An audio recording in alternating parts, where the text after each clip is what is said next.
Welcome back to Hardball. Yesterday, Attorney General Eric Holder spoke about Black History Month at the Department of Justice. Take a listen.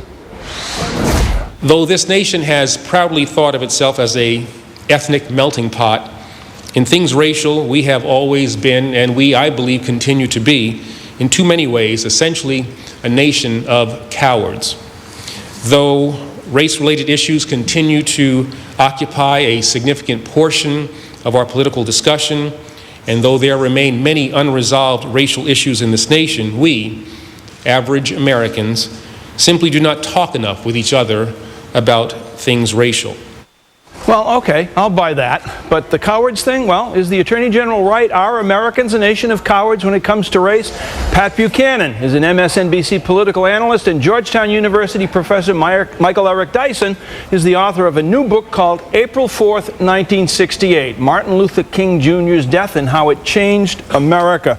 Professor Dyson, my old friend, I got to tell you, I was kind of surprised when I heard Eric Holder say we are a nation of cowards. I don't think we are when it comes to race. I think we might be awkward in talking about it. We might be a little reluctant to talk about it, but cowards, no. What do you say?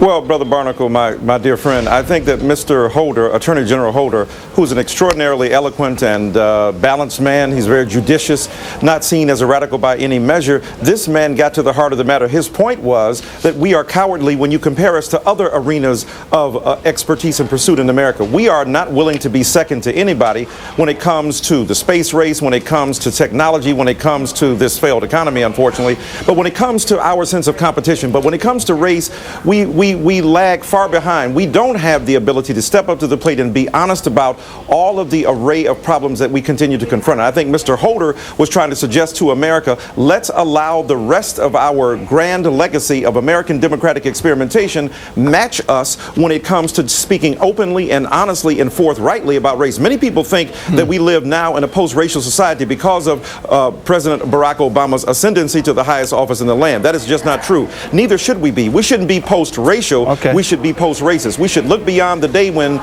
narrow impediments and blind bigotries continue to impede us from moving forward in this nation. Okay, Pat Buchanan, you just heard Professor Dyson say that we're less than honest as a nation, as a people, in talking about race. What do you think happens with white guys like you and me when we talk about race in honestly, at least from our perspective? What happens? Oh, I've spoken honestly from my standpoint. I know you really get fired upon. But let me say this about Mr. Holder. This is a remark of almost paralyzing stupidity.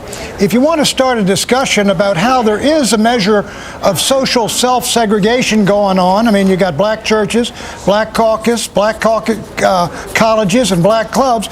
There is that. If he wants to discuss that, Mike, you don't start it off by insulting the people you want to talk to. I mean, that was not an invitation to a discussion. It was an invitation to a fight when you call us a nation of cowards. Secondly, no nation on earth has done more in the last 50 years, the American people and American nation, to bring this people of color into full participation in American society, and none has succeeded more. And to call us cowards, I think, it really not only chops off the conversation, it is a blatant lie. Professor Dyson?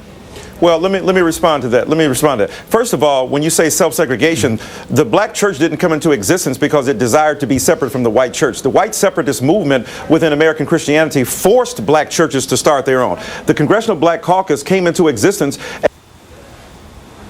and white supremacists value. Well, we're having a little difficulty there with Professor Dyson. Black people in America continue to exist within a context of segregation. That segregation is largely imposed from without. What we need to do then is to argue about the necessity for America to embrace all of its different colors, all of its vital ethnic and racial strands, so that we can be truly e pluribus unum out of many one. Pat Buchanan. Well, let me just say this to Professor Dyson. Look, I think coming on these TV shows and having a discussion, even an argument, is a good thing, but you don't get a discussion when you walk on and say, first off, I want to say you all are a bunch of cowards, because it's not true. That's not what it's he an said. Insult. And, well, he said we are a nation of cowards. Was he talking about himself? I mean, was he talking about Obama sitting there silently when Reverend Wright went into his racist diatribes?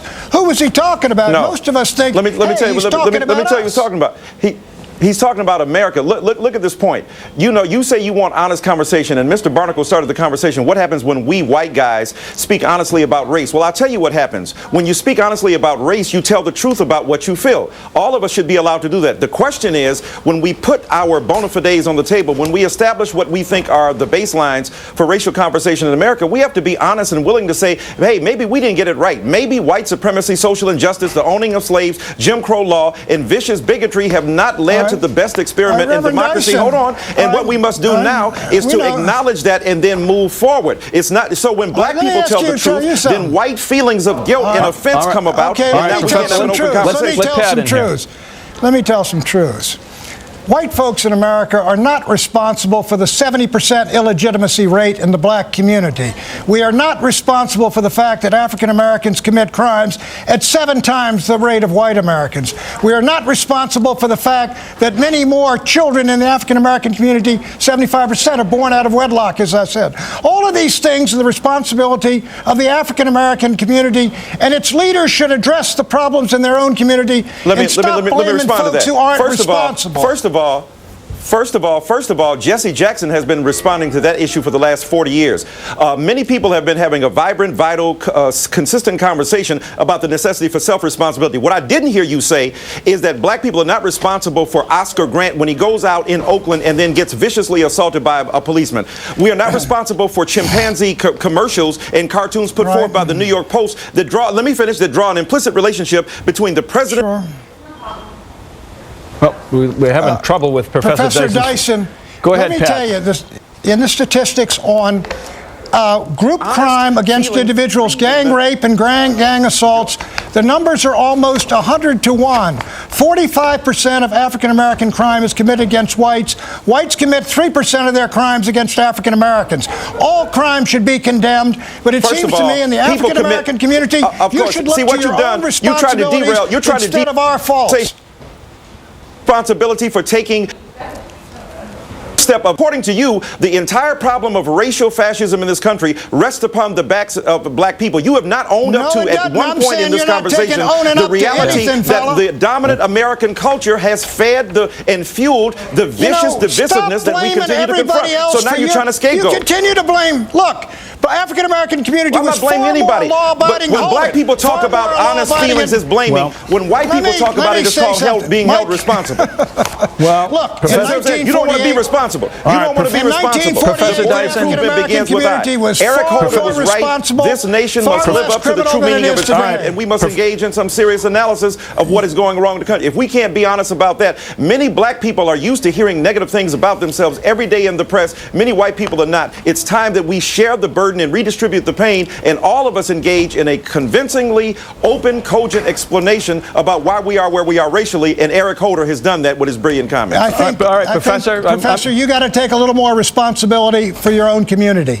Brother, we've been responsible. What I need to hear you talk about is responsibility for what America has done to so many, not only African American people, Native peoples, First Indigenous people, and then all of us can move toward a society where we eat pluribus. No better country on earth for African people than America. We got to go. No better country. We love America. That's why we have a black president.